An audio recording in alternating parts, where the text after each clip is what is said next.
On the 8th of May, 2008, 18-year-old Joshua Maddux left the house just for a walk. He was very fond of nature, so he liked long walks. Only they didn't see him alive anymore. 7 years later, in August 2015, less than a mile from Joshua's house, a developer began demolishing an old abandoned wooden house to pave the way in its place to a newly built block of 32 houses. No one had lived in that wooden house for many years. Everything inside has long rotted away. The workers gradually began to dismantle this house, but when they reached the chimney, they were in for a shock. Inside the brickwork lay a mummified body. He was later identified as Joshua. He was wearing only a thin shirt, and all the rest of the guy's clothes were neatly folded and lay inside the house. Everything that happened to Joshua, and for a long time tormented, and continued to torment various investigators on internet forums. Joshua Maddux was born on the 9th of March, 1990, and lived in Woodland Park. It is a small town with a population of 8,000 people, surrounded by a protected forest in Teller County, Colorado. Joshua's parents divorced, and the guy stayed to live with his father and 2 sisters, Kate and Ruth. Joshua wore long blonde hair, had a height of 180 centimeters, and a weight of 70 kilograms. He treated life carefree. He loved music and spent most of his free time either writing music or playing guitar.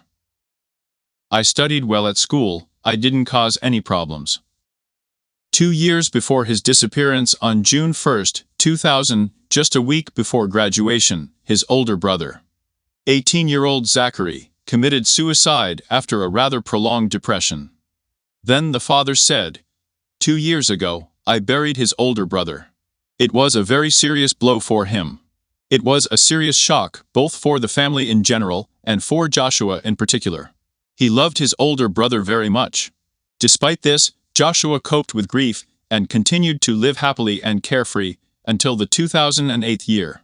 On the 8th of May, 2008 year, Joshua left the house, telling his sister Kate that he was going to walk a little. He was very fond of walking alone, so his sister did not attach much importance to his words. The family showed concern when the guy did not return in the evening. On May 13th, 5 days after his disappearance, his father Mike called the police and filed a missing persons report. Mike said, "When I woke up in the morning, George was at home, and then he just didn't come home. The next day he didn't come back again. I called his friends, no one saw him. No one knew where he was." Police officers, friends and close guys combed the yards and nearby parks. That is, the places where he could decide to go on foot. After several months of searching, without finding any clues, all hopes collapsed. Josh's sister, Kate, flattered herself that her brother had simply left town to devote himself to music and start a new life. She wrote the following about her brother's disappearance. Since Josh was 18 years old, it was reasonable to assume that he might have decided to leave town to start a new life. As one of his 2 older sisters, I have always preferred to believe that this was the case. I expected Josh to return to my father's house at any time with his wife and young children, so that they could meet their grandparents and 2 aunts. Josh has always been known for his musical and literary talent, so maybe we'll find him playing his music with his band on tour. Or catch him writing successful novels under a pseudonym so that he can lead his favorite lifestyle alone in the woods. The police had no reason to assume that the guy was killed, so he was designated as missing.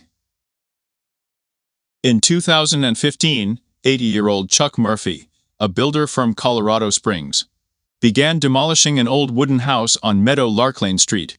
This house was located on a large plot of land surrounded by tall pine trees.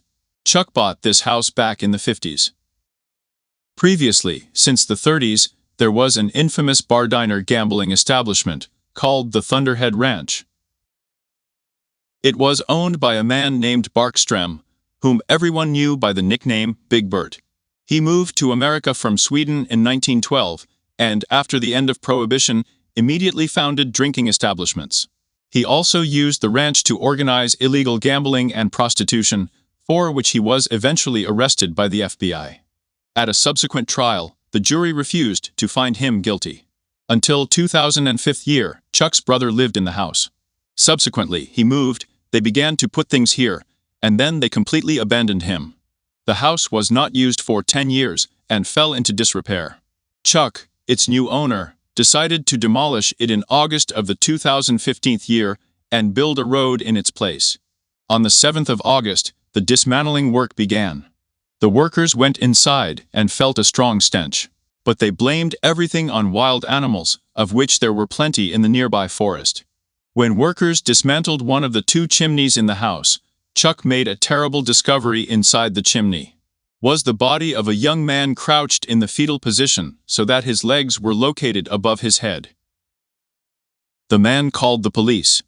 The police arrived, taking the coroner with them. Much later, with the help of dental records, the coroner was able to identify the victim. She was Joshua Maddux, who disappeared 7 years ago.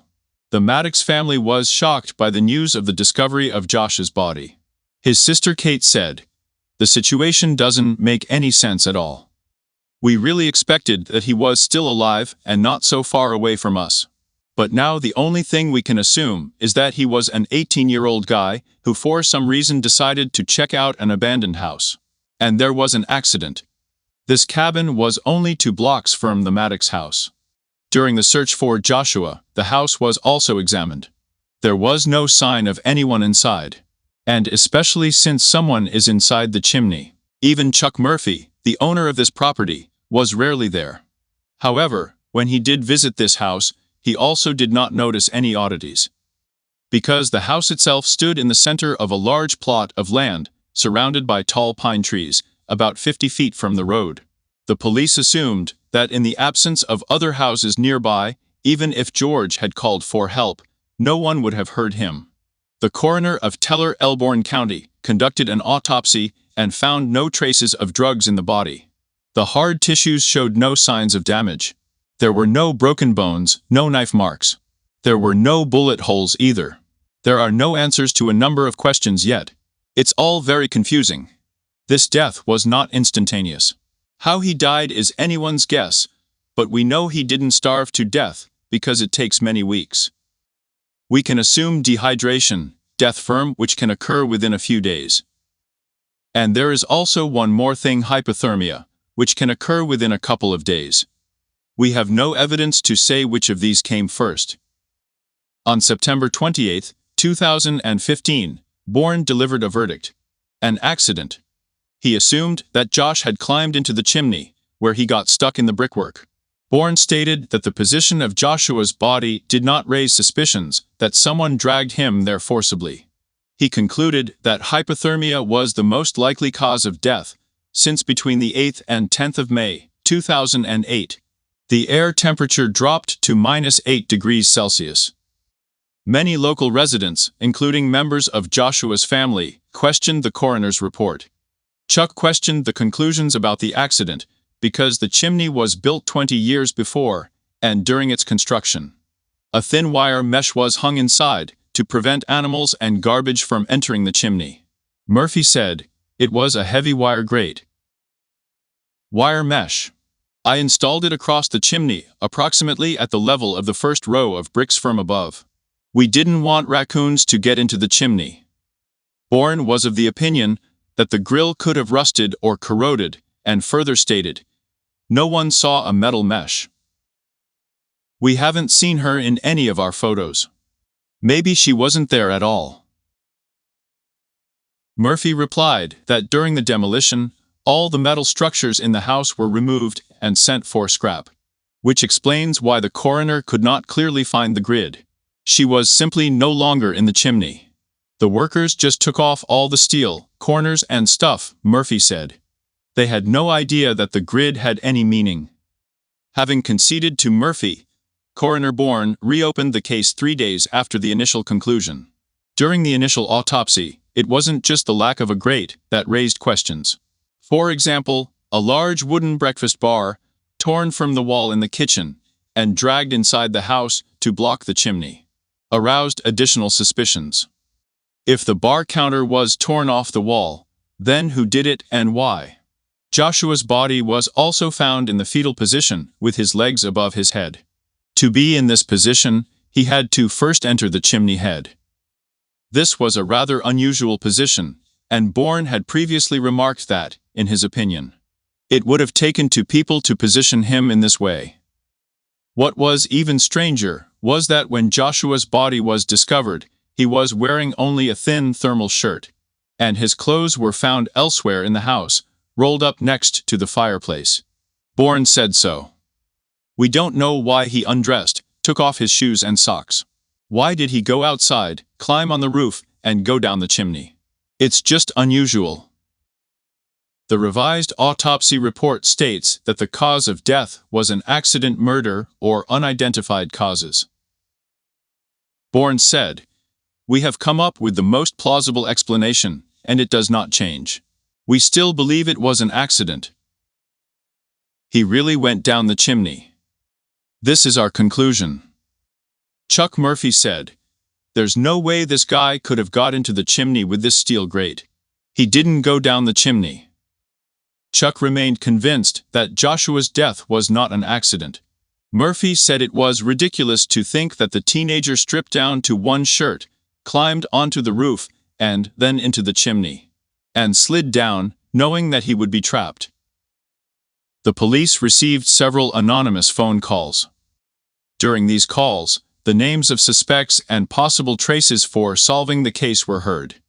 One of these suspects is currently in prison in Texas, and previously served time in prisons in Seattle and Portland for a long history of violent crimes. One tip told the police that this man was seen with Josh. The coroner was skeptical of this report. Bourne also doubted that the man could have shoved Josh up the chimney alone. In the 2015 year, the name of the suspect just mentioned was indicated in the message on the Reddit. The post said, "I went to high school with this skinny hippie jerk named Andy, who played guitar in a band. I've never been a good friend with him, but about a year after graduation, one of my good friends, Josh, started hanging out with him, and then disappeared." It turns out that besides the fact that Andy began to look much older, he really went to New Mexico, where he did something, or even killed someone. When Andy was arrested, he also claimed to have killed a woman in Tos and stuffed her body into a barrel. Except for the fact that Joshua was last seen by Sandy, people also called the police and reported that they had heard rumors that Andy had bragged about putting Josh in a pit. Someone tore a heavy countertop from the wall in the kitchen and leaned it against the fireplace. The fact that Josh's things were already inside the house meant that Josh was already inside, had to lock himself in there and go to the chimney, and he would have noticed the mesh at the top of the chimney anyway. This suspect's full name is Andrew Richard Newman. He was arrested on suspicion of stabbing a disabled person to death in New Mexico and is currently serving time. He is also charged with assault on a police officer, drunken brawl, theft and battery. Back in 2000, Joshua's friends and family tried to convince the police to investigate Andrew. But the police convinced them that Joshua was all right, and he decided to run away from home voluntarily. His older sister Kate is still trying to find those responsible for her brother's death. She organized a fund from which money is paid to family members of the missing. Joshua's killer has not yet been found. If you like this video, please like it and write a comment. Currently, this is the only possible non-material support for authors. Thank you all. See you soon.